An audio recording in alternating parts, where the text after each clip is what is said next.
comparative and superlative adjectives today. To take a step back, every word in English belongs to a category or a group. We call these parts of speech.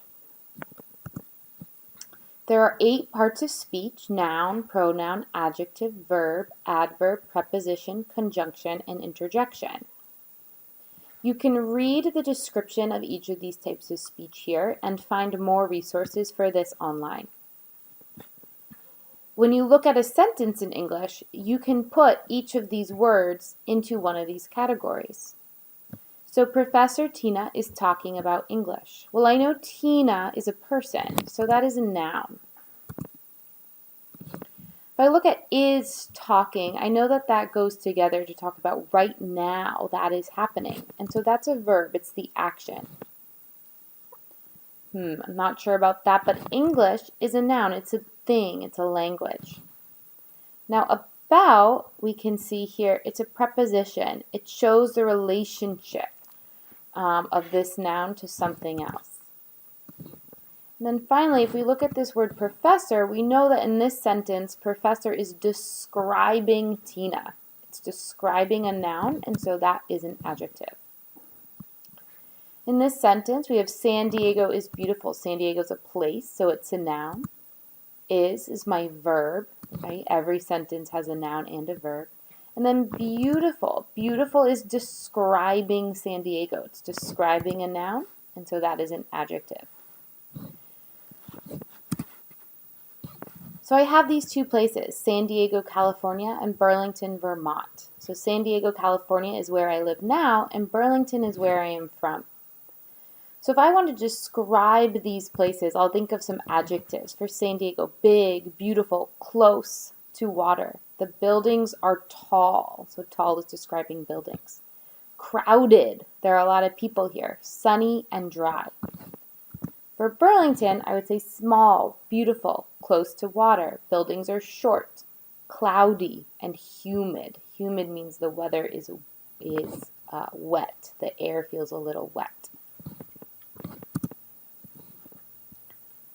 So I have some sentences here to compare San Diego and Burlington. I want to show what is similar or different.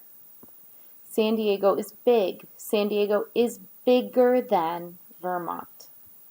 Vermont is cloudy. Vermont is cloudier than San Diego. In San Diego, the buildings are tall. The buildings are taller than buildings in Vermont.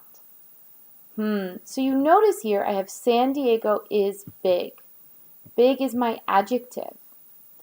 But when I compare San Diego to Vermont, big becomes bigger. When I compare the clouds in Vermont and San Diego, I'd say Vermont is cloudier. Interesting that these adjectives change a little bit. So for short adjectives, by short, I mean 1 syllable, big, tall, or adjectives that end in Y, like cloudy. This is the rule. You start with the first noun, then you add a verb, then you add your comparative adjective. Usually you're adding ER, then than, and then your second noun. So first noun, San Diego, verb, comparative adjective, then, and then my second noun, Vermont. Here are some spelling rules for those short adjectives. Usually we add ER, but sometimes we only add R, or we add IER, or we need to double the consonant, like bigger. This is something that you can copy into your notebook, and that can be useful for you in the future. All right. For long adjectives, adjectives that are more than 1 syllable, the sentence looks a little different. So, Vermont is beautiful. Vermont is more beautiful than San Diego. So we have this word more, and our adjective beautiful, I don't add ER to that. San Diego is polluted. San Diego is more polluted than Vermont. Vermont is less crowded than San Diego. San Diego is more crowded than Vermont. Interesting. So sometimes I have more, but in this sentence I had less. It's less crowded. San Diego is more crowded.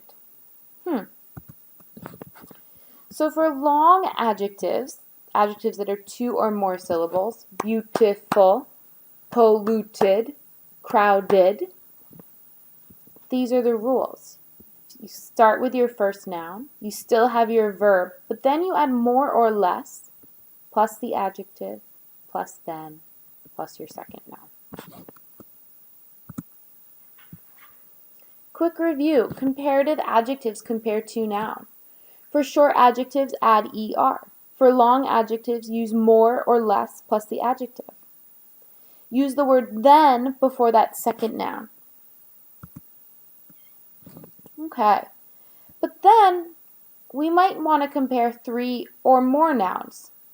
So another place I lived was Changsha in Hunan, China. So I want to look at these 3 cities and talk about them and compare what is similar and different. So in these 3 cities, I'd say Burlington is the smallest, Changsha is the biggest, Changsha is the oldest, San Diego is the newest. So when I'm comparing all 3 of them, I don't have that second noun over here because it's all of them. So Burlington is the smallest of them all, of these 3. So notice I still have my verb, but then I put the with the adjective plus est.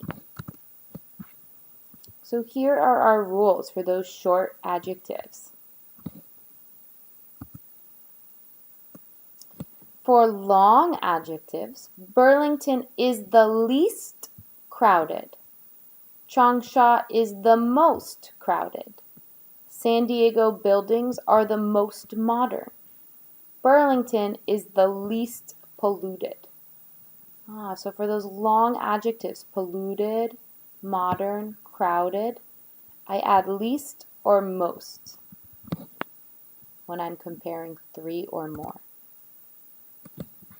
So I have my noun, plus the verb, plus the, plus most or least, plus the adjective.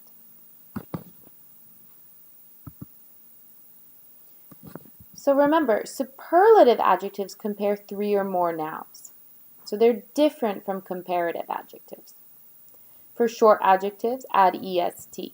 For long adjectives, add the most or the least before the adjective. Here is an overall review. You can see the form of the adjective over here, and then it says what you do for the comparative. Comparative when you're comparing 2 nouns, and then how to make it for the superlative. The superlative is 3 or more nouns. You can go back through this, and there is also a file of this PowerPoint without the video that you can look through, as well as some other resources posted online to help you review and learn about comparative and superlative adjectives. Thanks so much.